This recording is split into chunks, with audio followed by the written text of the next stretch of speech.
কালকে একটা একটা সিভিক ভলেন্টিয়ারকে অ্যারেস্ট করেছে, ওটা একটা স্কেপগোট ছিল, ওটা সঙ্গে সঙ্গে আমরা হুইসেল ব্লো করেছি। বাট অথরিটি চেয়েছিল যে হ্যাঁ ওটাতে আমরা ভুলে যাব, কিন্তু ওরা তো জানে না যে অ্যাটলিস্ট সেইটুকু আই কিন্তু আছে যে সম্ভব কিনা। যে পোস্টমর্টম রিপোর্টে যেরকম ইনজুরিজ আছে দিদির, হ্যাঁ তাতে দাদা একজনের কাজ তো নয়, মিনিমাম 2 বা 3 জন। কারা হতে পারে কি সাসপেক্ট করছিস তোর আরজি করে ছেলেরা?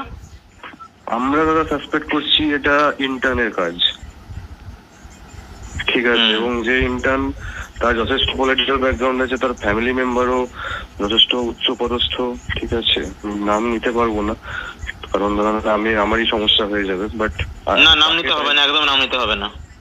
না দাদা সেটাই, এবং তাকে প্রোটেকশন দেওয়ার জন্যই মানে খারাপ লাগছে ভাবতে যে আমার ব্যাচমেটই এরকম করতে পারে, এবং কলেজ অথরিটি এতটা নির্লজ্জ যে তাকে সেফগার্ড করার জন্য এত কটা গেমস খেলা হচ্ছে। গোটা মুভমেন্টটা আমাদের কলেজ অথরিটি রান করছে, ঠিক আছে। একটা যদি